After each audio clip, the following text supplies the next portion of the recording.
नमस्कार। आज हम लोग जो है थांडाइक के उद्दीपक अनुक्रिया अनुबंधन के सिद्धांत के बारे में पढ़ेंगे, जो कि एक बहुत ही महत्वपूर्ण टॉपिक हमारा है सीटेट और टेट के लिए। तो आइए सीधे शुरू करते हैं टॉपिक को।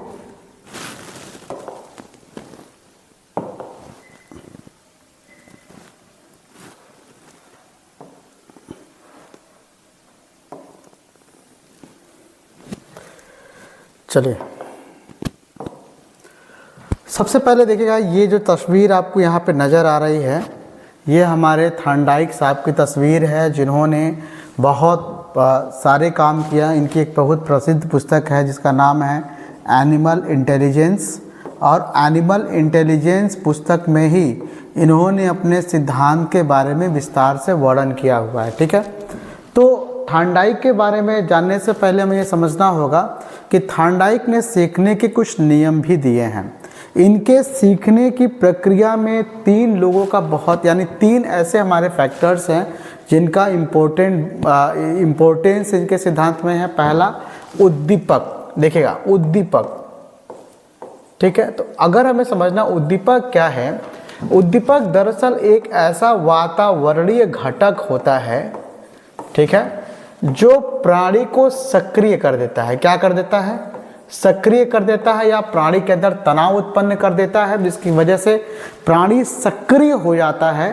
किधर सक्रिय हो जाता है? किसी लक्ष्य के प्रति, यानी कि लक्ष्य के प्रति निर्देशित दिशा में जो है वो प्राणी क्या होता है? सक्रिय हो जाता है। ठीक है, और जो ये इसकी सक्रियता है, जो प्राणी ये क्रिया कर रहा है, इसी क्रिया को कहा गया है क्या? अनुक्रिया। यानी कि हम कह सकते हैं कि प्राणी जो है उद्दीपक के प्रति, ठीक है, या उद्दीपक के द्वारा लक्ष्य के प्रति अनुक्रिया करता है। यानी कि प्राणी क्या करता है? किसी उद्दीपक के द्वारा लक्ष्य को हासिल करने के लिए अनुक्रिया करता है। अब यहाँ पर इन दोनों के बीच में उद्दीपक को अगर हम यही मान ले, लक्ष्य ही मान ले, तो हम कह सकते हैं कि प्राणी जो है उद्दीपक के प्रति अनुक्रिया करता है। अब इस अनुक्रिया को वो कई बार करता है, बार बार करता है, जिसकी वजह से यहाँ पर एक संबंध स्टैब्लिश हो जाता है, एक रिलेशन बन जाता है। इसी संबंध को थांडाइक ने एक नाम दिया है अनुबंधन। क्या कहा है? अनुबंधन। यानी कि हमने ये सोच सकते हैं, जब भी थांडाइक के बारे में विचार करेंगे तो हमारे दिमाग में आना चाहिए कि थांडाइक के अनुसार सीखने की प्रक्रिया जो है वो अनुबंधन पर आधारित है। तो हमारे पास कैरेक्टर कौन कौन से हैं? एक तो हमारा प्राणी हो गया, जो सक्रियता के साथ क्रिया करेगा। क्या करेगा? प्राणी अनुक्रिया करेगा। किस पर अनुक्रिया करेगा? किसके द्वारा करेगा? तो उद्दीपक के द्वारा क्रिया करेगा और लक्ष्य के प्रति करेगा। लक्ष्य के प्रति, तो हम जब इसको पढ़ेंगे तो हम उद्दीपक के प्रति ही बोल लेंगे, यानी कि उद्दीपक को लक्ष्य के हम सिमेट्रिकल मान करके चलेंगे, और इन दोनों के बीच में क्या बनेगा? एक संबंध बनेगा, और इस संबंध को हम नाम क्या देंगे? अनुबंधन नाम देंगे, जिसके फल स्वरूप अनुबंधन होगा।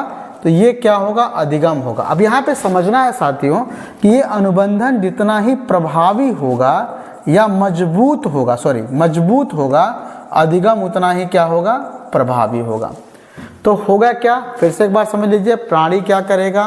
अनुक्रिया करेगा, उद्दीपक के द्वारा लक्ष्य के प्रति अनुक्रिया करेगा, जिसके द्वारा इन दोनों के बीच में एक संबंध स्थापित होगा।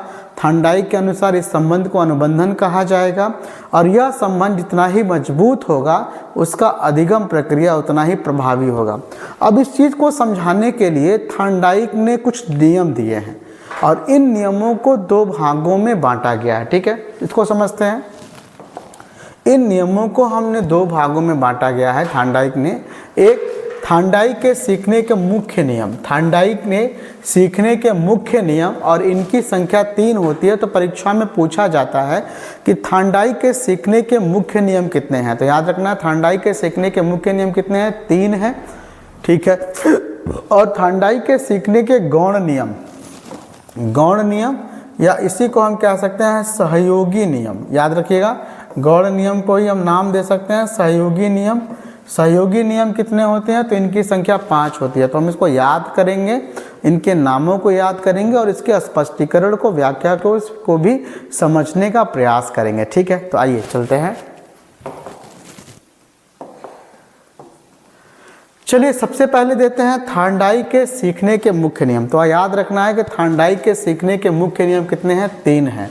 अब इसको याद रखने के लिए मैंने जो है एक छोटी सी लाइन बनाई है, इसको याद रखनी है कि थांडाइक ने मन की शांति के लिए तत्परता के साथ अभ्यास किया जिसका प्रभाव सार्थक रहा। थांडाइक ने मन की शांति के लिए तत्परता के साथ अभ्यास किया जिसका प्रभाव क्या रहा? सार्थक रहा।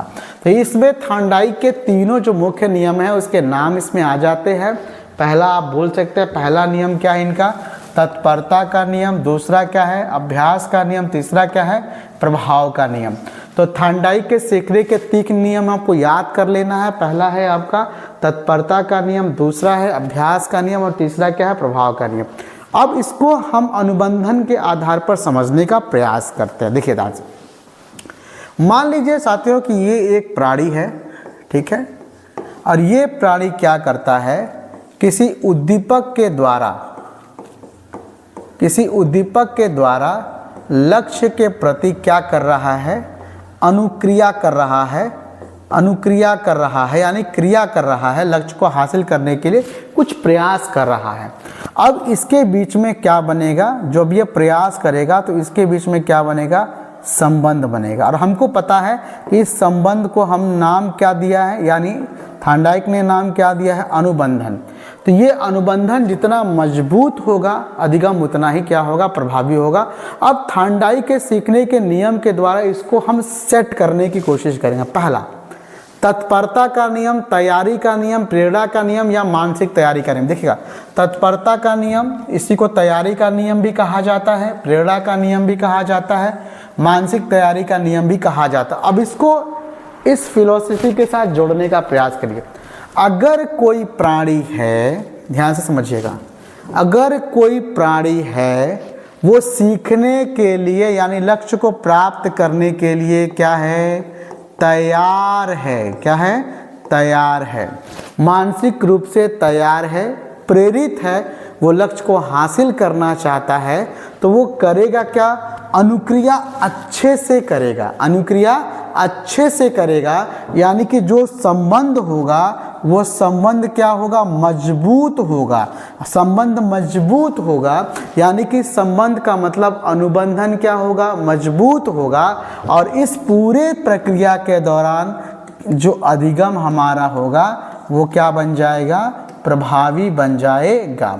मतलब कि एक प्राणी है जो मानसिक रूप से तैयार है, तो अगर वो तैयार है तो वो अनुक्रिया अच्छे से करेगा, प्रभावी तरीके से करेगा, तो संबंध ये मजबूत बनेगा, यानी अनुबंधन मजबूत बनेगा। और अगर ये अनुबंधन मजबूत बनेगा इसका मतलब कि अधिगम की प्रक्रिया क्या होगी? प्रभावी होगी। ठीक है, तो थांडाइक ने इसी को बताया कि अगर कोई प्राणी तैयार है, मानसिक रूप से प्रेरित है, तो अधिगम उसका कैसा होगा? प्रभावी होगा। फिर दूसरा नियम क्या है? अभ्यास का नियम। फिर से इसी को समझिएगा, यही प्राणी जो मानसिक रूप से तैयार है वो बार बार इस क्रिया को दोहरा रहा है, बार बार, यानी बार बार कर क्या रहा है? वो अभ्यास कर रहा है। तो जब बार बार अनुक्रिया कर रहा है, बार बार अभ्यास कर रहा है, तो उसका जो संबंध है कैसा बनेगा? मजबूत बनेगा। मतलब क्या मजबूत होगा? तो अनुबंधन मजबूत होगा।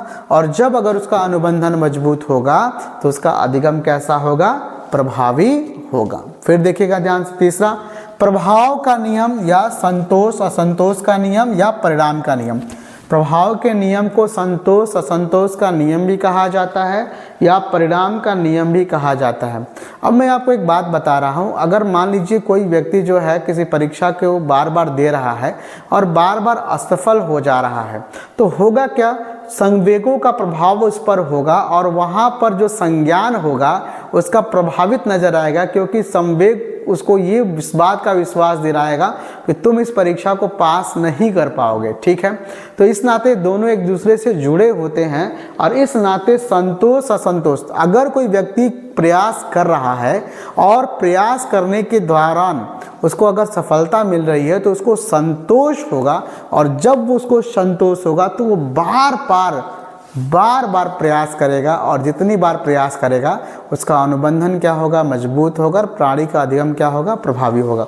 तो यहाँ पर देखिए फिर से समझते हैं इसको। ये प्राणी है, ये बार बार अभ्यास कर रहा है, अभ्यास करने के दौरान इसको लक्ष्य जो इसका रिजल्ट है कुछ पॉजिटिव मिल रहा है, यानी कि उस रिजल्ट से उसका संतोष मिल रहा है, संतोष की प्राप्ति हो रही है, उसका प्रभाव सकारात्मक है इसके ऊपर, तो वो प्राणी प्रेरित तौर पर बार बार अनुक्रिया करेगा। और जब अनुक्रिया करेगा, किसके प्रति अनुक्रिया करेगा, उद्दीपक के द्वारा, उद्दीपक की सहायता से या उद्दीपक की वजह से लक्ष्य के प्रति अनुक्रिया करेगा। उद्दीपक मतलब क्या, जैसे भूख लगने पर व्यक्ति भोजन की तलाश करता है, नींद लगने पर व्यक्ति जो है सोने का प्रयास करता है। तो यहाँ पर जो नींद है, भूख है, वो व्यक्ति को क्या कर रहा है, क्रियाशील कर रहा है, और एक लक्ष्य जो उसका है कि उसको सुकून मिलना चाहिए, आराम मिलना चाहिए, उसके प्रति वो बहुत जोर से क्या करेगा, उसको प्राप्त करने का प्रयास करेगा। ठीक है, तो ये था आपका थांडाई के सीखने के मुख्य नियम जो 3 हैं। ठीक है, तत्परता का नियम, ठीक है, जिसको हम मानसिक तैयारी का नियम भी कहते हैं, दूसरा है अभ्यास का नियम, तीसरा है प्रभाव का नियम, जिसे संतोष असंतोष का नियम या परिणाम का नियम भी कहा जाता है।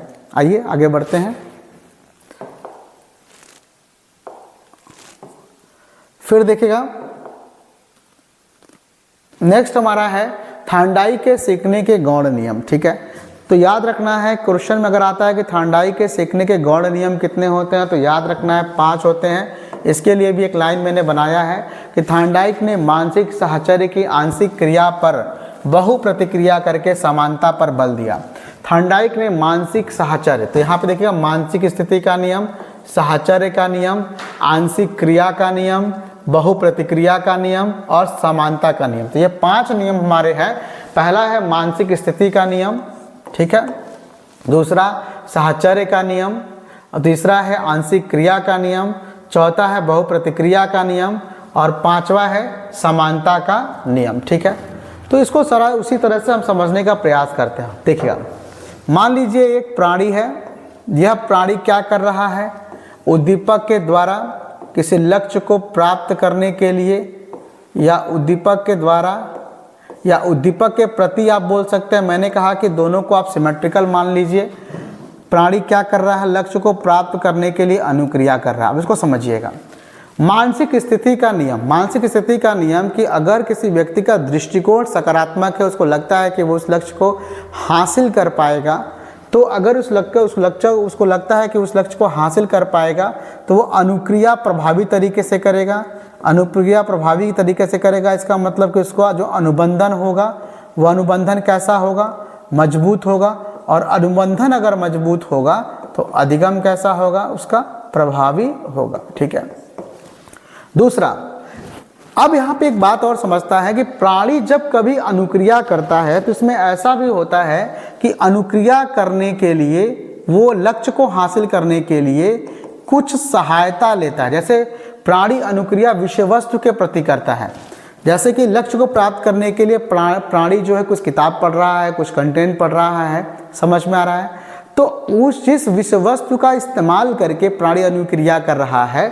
दूसरा जो नियम है साहचर्य का नियम, ये है कि अगर इस प्राणी का इसके साथ तालमेल अच्छा है, यानी कि उसे विषय वस्तु के प्रति उसकी रुचि अच्छी है, तो वो अच्छे तरीके से अनुक्रिया करेगा। उदाहरण के तौर पर जैसे मान लीजिए मुझे गणित विषय अच्छा लगता है, तो अगर गणित विषय से जुड़ा अगर कोई मैंने स्ट्रीम लिया हुआ है तो मेरा मन उसमें लगेगा, यानी कि उस विषय के साथ मेरा तालमेल अच्छा होगा और अच्छे तरीके से प्रभावी तरीके से अधिगम प्रक्रिया सुनिश्चित होगी।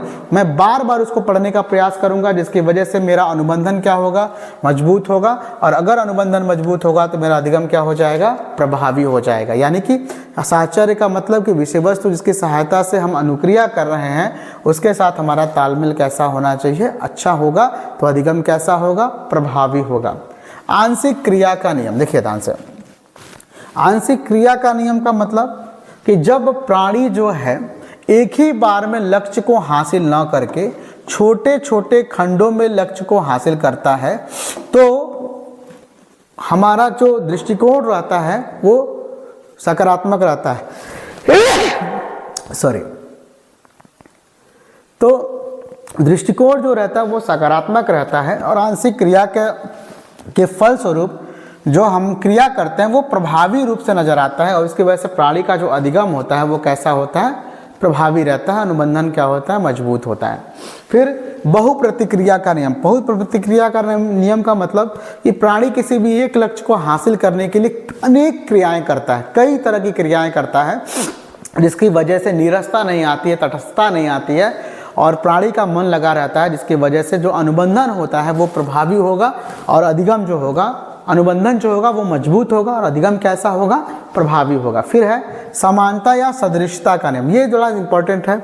जैसे मान लीजिए कोई प्राणी है, किसी लक्ष्य को हासिल करने के लिए पहले ही किसी समस्या का, इसी के जैसे पहले किसी समस्या का समाधान कर चुका है, यानी कि कोई एक लक्ष्य है जिसके, या फिर कोई एक समस्या है और प्राणी पहले ही कि उसी के जैसे किसी समस्या का समाधान कर चुका है और उसी तरीके का इस्तेमाल किसी नए समस्या के समाधान के लिए अगर करता है तो उस समस्या के समाधान को प्राप्त करने की संभावना अधिक हो जाती है। समझ में आ रहा? यानी कि अगर पहले किसी समस्या का समाधान कोई प्राणी कर चुका है तो उससे मिलती जुलती किसी समस्या के समाधान के लिए अगर उस युक्ति का इस्तेमाल करता है तो उस समस्या के भी हल होने की संभावना क्या होती है, अधिक होती है। या हम कह सकते हैं कि जो समस्या है उसके अधिगम की संभावना क्या होती है, अधिक होती है। तो इस तरीके से थॉर्नडाइक के सीखने के जो गौण नियम है, सहयोगी नियम है, इनकी संख्या आपकी 5 है। एक बार फिर से याद रखिएगा। पहला है मानसिक तैयारी का, मानसिक स्थिति का नियम, साहचर्य का नियम, आंशिक क्रिया का नियम, बहुप्रतिक्रिया का नियम, और 5वां है समानता का नियम या सादृश्यता का नियम। ठीक है, तो इसको याद रखना है। ये हमारे थे थॉर्नडाइक के सीखने के नियम। ठीक है, आइए आगे बढ़ते हैं। अब आते हैं थॉर्नडाइक का उद्दीपक अनुक्रिया अनुबंधन का सिद्धांत।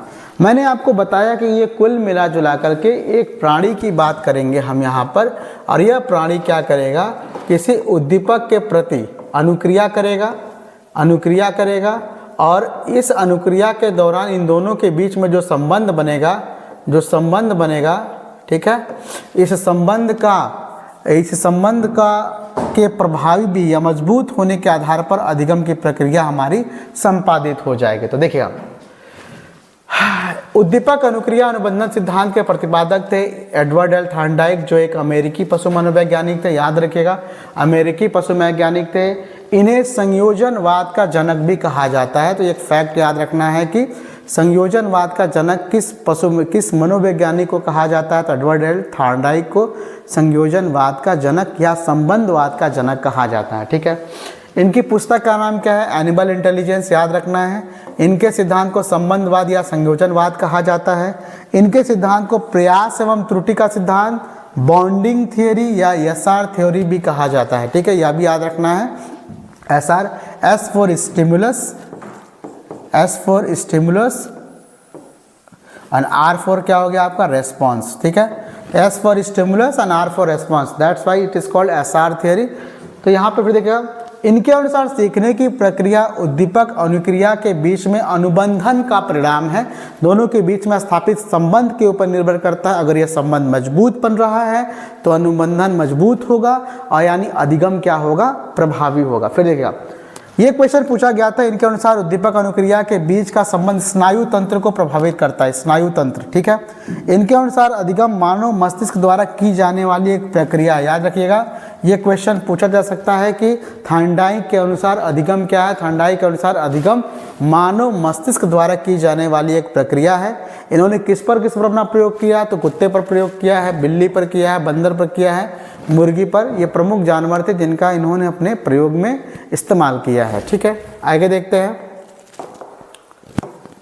अब आइए इनके प्रयोग के बारे में समझते हैं। ठीक है, इनके प्रयोग में ध्यान से देखिएगा। सबसे पहले आप यहाँ पे देखिएगा, एक दरवाजा है और यह दरवाजा जो है एक लीवर से जुड़ा हुआ है। ठीक है, लीवर से जुड़ा हुआ है और इस पिंजड़े के बाहर एक प्लेट में एक मृत मछली रखी हुई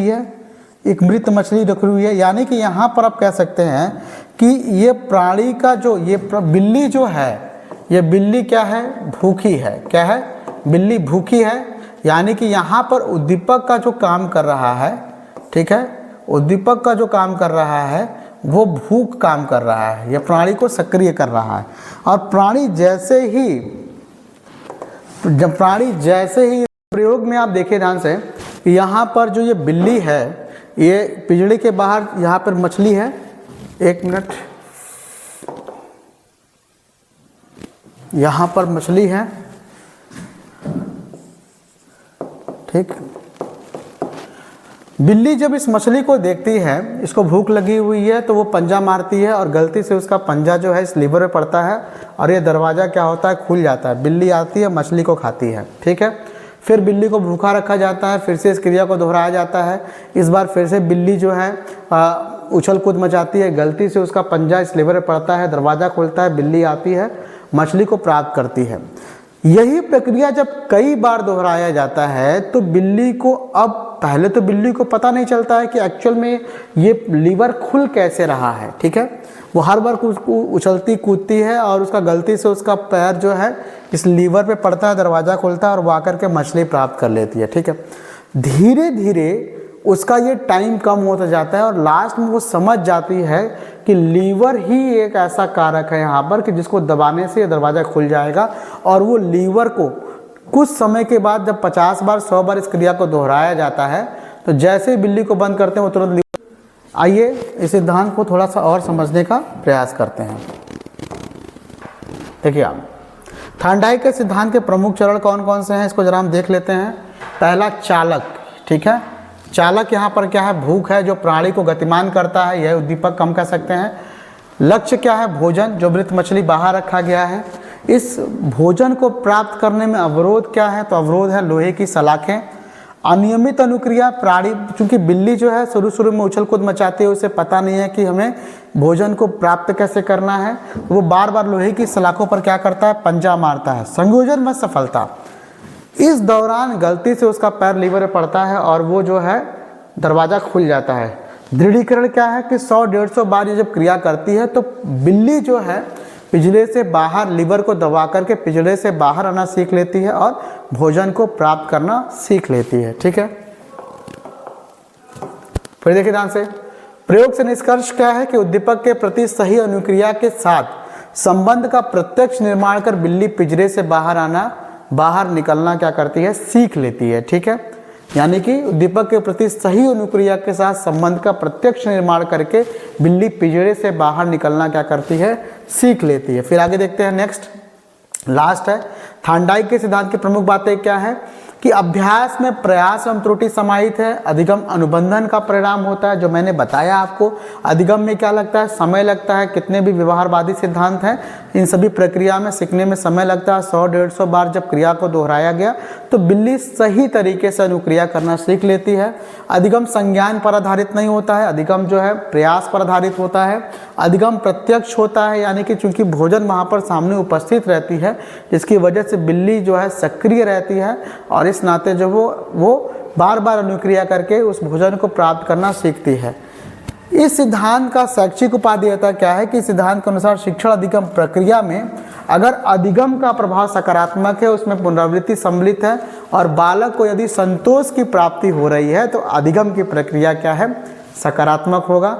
ये हमारा था थार्नडाइक का सिद्धांत जो हमने देखा, और धन्यवाद। अब इसके बाद से हम लोग अगले जो वीडियो है उसमें हम लोग 2 प्रमुख सिद्धांतों के बारे में पढ़ेंगे, एक स्किनर और दूसरा है पावलोव। स्किनर का सक्रिय अनुबंधन का सिद्धांत और पावलोव का अनुकूलित अनुक्रिया अनुबंधन का सिद्धांत। तो मिलते हैं अगले वीडियो में, तब तक के लिए धन्यवाद। एक बार आप लोग वीडियो को सब्सक्राइब कर दीजिए, ठीक है, ज़्यादा से ज़्यादा लोगों को इसका लाभ मिले, क्योंकि पेपर आने वाला है।